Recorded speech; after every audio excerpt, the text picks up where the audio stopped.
Kingfisher airlines का मालिक एक वक्त था जब उसे किंग ऑफ गुड टाइम्स भी कहते थे। उसके पास थी एक dream life, private jet, luxury yacht, IPL team, formula 1 racing team और एक ऐसी इमेज जो यूथ के सामने एक सक्सेसफुल बिजनेसमैन की थी। लेकिन फिर हुआ एक ट्विस्ट। 2016 में यह आदमी मॉर्निंग की एक फ्लाइट पकड़ता है और चुपचाप इंडिया छोड़कर चला जाता है। 9,000 करोड़ का लोन, 17 बैंक्स और एक भी दिन जेल नहीं। वो आदमी आज भी यूके में बिना किसी डर के अपनी जिंदगी गुजार रहा है।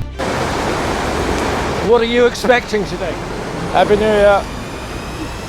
लेकिन देश छोड़ने के 9 साल बाद विजय माल्या एक पॉडकास्ट पर आता है राज शमानी के सामने और पूरे 4 घंटे अपनी जिंदगी की कहानी सुनाता है। 2 दिन में 20 मिलियन व्यूज। लोगों ने खूब उस पॉडकास्ट को देखा, लेकिन अब भी लोगों के मन में एक सवाल है, क्या ये कहानी सच्ची भी है या फिर इस कहानी के पीछे अब भी कई राज छुपे हैं। इसको समझने के लिए हमें आज से उस टाइम में जाना होगा जब हमारा देश आज़ाद होने वाला था। क्या पैसा, क्या लूट। कहानी है 1915 की, जब भारत देश में लिकर यानी शराब सप्लाई का एक ग्रुप हुआ करता था, यूबी ग्रुप्स। उस वक्त वित्तल माल्या ये तो समझ गए थे कि देश तो बहुत जल्द आज़ाद होगा और देश आज़ाद होने के बाद शराब का धंधा बहुत तेजी से आगे बढ़ेगा। वित्तल माल्या ने लगातार यूबी ग्रुप्स में निवेश करना शुरू किया। एक वक्त ऐसा आया जब उनके पास यूबी ग्रुप्स की सबसे बड़ी हिस्सेदारी थी और ये आदमी कोई और नहीं था, ये विजय माल्या के फादर वित्तल माल्या थे। अब देश तो आज़ाद हो गया था और जैसा वित्तल माल्या ने सोचा था कि आज़ादी के बाद देश में लिकर सप्लाई का बिजनेस खूब बढ़ेगा, ठीक वैसा ही हुआ। 1954 तक यूबी ग्रुप्स भारत का सबसे बड़ा शराब सप्लायर बन गया था। 1955 में वित्तल के बेटे का जन्म होता है जिसका नाम रखा जाता है विजय। जिसका बाप इतने बड़े यूबी ग्रुप्स का मालिक हो, उसका बचपन क्यों ना ऐश में गुजरे। विजय बड़ा होता है और यूएस में बिजनेस मैनेजमेंट करने के बाद सिर्फ और सिर्फ 28 साल की एज में अपने पिता के बिजनेस यूबी ग्रुप में शामिल होता है। अब यहाँ तक सब कुछ ठीक चल रहा था, लेकिन अब कुछ ऐसा होने वाला था जिससे अल्कोहल इंडस्ट्री हिलने वाली थी। 1977 मोरारजी देसाई की सरकार में अल्कोहल बैन हो जाती है। अब यूबी ग्रुप्स के अलावा जितने भी अल्कोहल ग्रुप्स थे वो पैनिक में आ जाते हैं और अपनी कंपनी के शेयर्स बेचना शुरू कर देते हैं। लेकिन ये जो विजय माल्या और वित्तल माल्या थे, ये दोनों बहुत पके हुए चावल थे। इन दोनों को पता था कि देश में ज्यादा दिन शराब बैन करने से देश का गुजारा होगा नहीं, तो ये दोनों बाप बेटे दूसरे अल्कोहल ग्रुप्स के शेयर्स को बल्क में खरीदना शुरू कर देते हैं। कुछ वक्त बाद वैसा ही होता है जैसा इन्होंने सोचा था। अल्कोहल पर से बैन हटता है और अब इनके कंपटीशन में कोई भी नहीं था। माल्या ने विजय को बिजनेस मैनेजमेंट पढ़ने के लिए यूएस भेजा था, लेकिन 1985 में वित्तल माल्या को माइनर हार्ट अटैक आता है और उनकी डेथ हो जाती है। इसी वजह से विजय को वापस इंडिया आना पड़ता है। पिता की मृत्यु के बाद विजय को ही यूबी ग्रुप्स का चेयरमैन बनाया जाता है। दरअसल यूएस जाने से पहले ये कई बिजनेस में हाथ डाल चुका था। 1970 की पैदाइश से पहले वालों को याद होगा कि एक थ्रिल नाम की कोल्ड ड्रिंक हुआ करती थी, वो इसी की कंपनी थी, लेकिन वो कुछ खास प्रॉफिट में नहीं थी, इसलिए उसे शट डाउन कर दिया गया। यूबी ग्रुप्स के अंडर एक कंपनी थी कैसल ब्रूवरी के नाम से।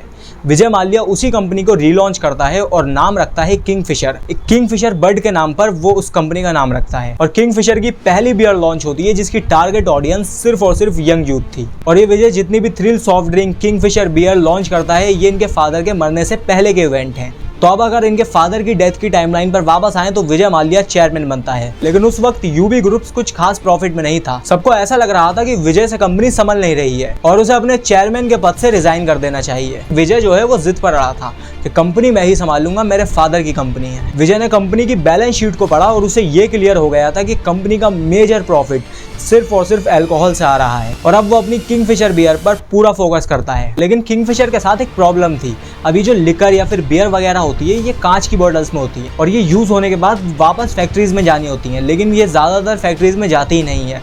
या तो ये जाते जाते टूट जाती है या फिर ये फैक्ट्रीज में पहुंचती ही नहीं है। और इन बॉटल्स को बनाने में कॉस्ट भी ज़्यादा लगती है, जिसकी वजह से प्रॉफिट कहीं ना कहीं रुक जाता है। और यहाँ पर विजय थोड़ा सा दिमाग लगाता है और बॉटल्स को कैन से रिप्लेस कर देता है। विजय माल्या एक मूव और खेलता है कि वो अपनी कैंस के अंदर अल्कोहल की परसेंटेज 4% से 8% कर देता है, जिसकी वजह से लोगों को कैन के अंदर ही ज्यादा नशा मिले। और इन्हीं कुछ टैक्टिक्स की वजह से किंगफिशर उस साल सबसे ज्यादा सेल्स करती है और देश में सबसे ज्यादा बिकने वाली बियर बन जाती है। आपको याद होगा कि किंगफिशर का एक कैलेंडर हुआ करता था जिसमें टॉप लेवल की मार्केटिंग होती थी इस बियर ब्रांड की। करोड़ों रुपए खर्च होते थे, कई टॉप मॉडल्स को बुलाया जाता था, एक्ट्रेसेस का फोटोशूट होता था इस कैलेंडर के लिए। 50 से भी ज्यादा कंट्रीज में इस कंपनी की बियर बिकती थी और एक वक्त ऐसा आ गया था जब किंगफिशर की वैल्यू 6000 करोड़ हो गई थी। लेकिन कहते हैं ना कि इंसान को जितना मिलता है उसकी भूख उतनी ही बढ़ जाती है। 2005 में विजय ने एक अल्कोहलिक बेवरेज के नाम पर एक कमर्शियल एयरलाइन लॉन्च कर दी। शुरुआत जब हुई जब इसने एयरबस के चीफ किरण राव से कॉल पर बात करी और बोला कि इसे 10 कमर्शियल प्लेन चाहिए और 3 A319 एयर बसेस चाहिए। और ये सब जो भी हो रहा था वो अपने बेटे के बर्थडे पर इसे गिफ्ट करना चाहता था। बोर्ड ऑफ डायरेक्टर्स की मीटिंग बैठती है और 9 मई 2005 किंगफिशर एयरलाइन की शुरुआत होती है। चारों तरफ एयरलाइन के चर्चे थे। लोगों को लग रहा था कि अब फाइनली देश में एक ऐसी एयरलाइन आई है जो लोगों को कंफर्ट देती है, जो कंफर्ट पर फोकस करती है। मानो कि अब वो कहावत सच हो रही थी कि ऊपर वाला जब भी देता छप्पर फाड़ के। लेकिन ऊपर वाला विजय के साथ ज्यादा दिन तक मेहरबान नहीं रहने वाला था, क्योंकि किसी भी एयरलाइन को चलाने के लिए सिर्फ और सिर्फ ब्रांडिंग से काम नहीं चलता। उसके लिए प्रॉफिट मार्जिन और कैश फ्लो चाहिए, लगातार पैसा आना चाहिए। और ये दोनों ही चीजें किंगफिशर एयरलाइन के पास नहीं थी। और ये पूरी कमर्शियल एयरलाइन सिर्फ और सिर्फ एक ब्रेक इवन पर चल रही थी कि जितना पैसा आ रहा है उतने ही पैसा जा रहा है जहाज़ों को चलाने में, कुछ बच नहीं रहा। और यहीं से ही शुरू होने वाली थी एक कामयाब बिजनेसमैन से एक चोर की कहानी। विजय माल्या ने यहाँ 3 सबसे बड़ी गलतियां करी। पहली गलती कि इसने किंगफिशर एयरलाइन लॉन्च करी। दूसरी गलती कि राज्यसभा का मेंबर बन गया था सेपरेटली इलेक्शन जीतकर। और तीसरी गलती आपको आगे पता चलेगी। अब एयरलाइन ज़्यादा कमा नहीं रही थी, मामला पूरा ब्रेक इवन पर चल रहा था। और यहाँ पर वो गलती करता है कि दोबारा से 4 एयरप्लेन ऑर्डर कर देता है। अब अगर दिमाग पर धुन सवार है कि एयरलाइन को बड़ा बनाना ही है तो उसके लिए चाहिए बहुत सारा पैसा। और वो पैसा आएगा कहाँ से? बैंक से लोन लेकर। SBI 17 बैंक्स का ग्रुप बनाती है और मिलकर विजय माल्या को लोन देती है 7,500 करोड़ का। फिर कुछ महीनों बाद फिर से विजय माल्या एक लोन लेता है 900 करोड़ का। और लोन के पैसों से विजय माल्या 2008 में एक IPL की टीम खरीदता है 446 करोड़ में, जिसका नाम रखा जाता है रॉयल चैलेंजर बैंगलोर। अब होता यह है कि ये जो एयरलाइन थी इतनी लग्जरी दे रही थी, इतना कंफर्ट दे रही थी, जिसकी वजह से प्रॉफिट में तो थी ही नहीं शुरू से। लेकिन जब भी ये लोन ले रहा था, IPL की टीमें खरीद रहा था और लगातार प्लेन पे प्लेन मंगवा रहा था। तीसरी इसकी गलती यही थी कि बैंक्स से अंधाधुन लोन लेना। रिपोर्ट्स के अकॉर्डिंग ये सारा लोन 7,500 करोड़ से ऊपर का है। अब जो एक बार कोई कंपनी ब्रेक इवन पर चल रही थी, अब ये जा चुकी थी लॉस में। और अब विजय माल्या ने एयरपोर्ट, ऑयल वेंडर्स, केटरिंग वालों की पेमेंट ड्यू कर दी थी और यहाँ तक कि स्टाफ की सैलरी भी नहीं मिल रही थी। और ये जो लोन का पैसा था इससे हो रही थी इनकी फुल अय्याशी। 4 दिन तक पार्टीज चल रही थी, प्राइवेट जेट्स में ट्रैवल हो रहा था, 35 मिलियन यूरो की प्रॉपर्टी खरीदी जा रही थी, कैलेंडर के फोटोशूट्स हो रहे थे, पार्टीज हो रही थी, बॉलीवुड सेलिब्रिटीज को बुलाया जा रहा था, मर्सिडीज के टॉप मॉडल्स खरीदे जा रहे थे। और 2013 तक बैंक्स को समझ आ चुका था कि अब तो उनका पैसा डूबने वाला है। 2015 में CBI की इन्वेस्टिगेशन शुरू होती है। कोर्ट में यह साबित हो जाता है कि विजय माल्या ने जिस पर्पस के लिए पैसे लिए थे, लोन लिया था, उसने वो काम करा ही नहीं। किंगफिशर, UB ग्रुप्स, एयरलाइन सबके अकाउंट्स को फ्रीज कर दिया जाता है और ऑफिशियली ये नोटिस जारी कर दिया जाता है कि विजय माल्या को देश से बाहर नहीं जाने देना। लेकिन इसी बीच गवर्नमेंट भी चेंज होती है। कांग्रेस से हटकर BJP सत्ता में आती है। 2 मार्च 2016 BJP गवर्नमेंट सत्ता में थी।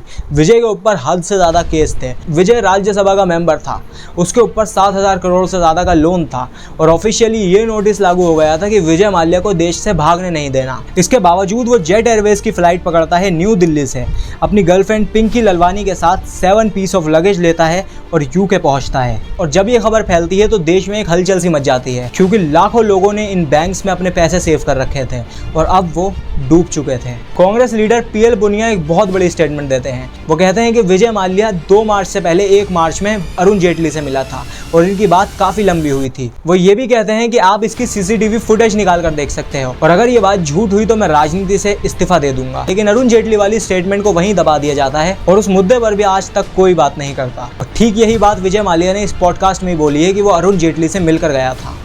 I told the finance minister Arun Jaitley before leaving for the airport and then I flew. और अभी करंट सिचुएशन ये है कि इंडिया के बैंक्स जिसने इसे लोन दिया था वो UK में जाकर इसके खिलाफ केसेस लड़ रहे हैं। और हाल ही में 9 साल बाद विजय माल्या राज शमानी के पॉडकास्ट में आता है और पूरे 4 घंटे खुद को डिफेंड करता है। वो कहता है कि मैं चोर नहीं हूँ, आई एम नॉट अ चोर। और विजय माल्या के अकॉर्डिंग वो बेकसूर है, उसने सारे पैसे चुका दिए बैंक्स को और उसको अब फंसाया जा रहा है। और इस पॉडकास्ट को सुनकर आपको भी यही लगेगा कि विजय माल्या बेकसूर है। और जिनको इसकी असली कहानी पता है वो ये समझ गए हैं कि ये एक PR स्टंट है और कहीं ना कहीं विजय माल्या की छवि सुधारी गई है। खैर, इस वीडियो को बनाने में मेरे कई दिन के एफर्ट्स लगे हैं, तो अब इसको शेयर जरूर करना। Thank you.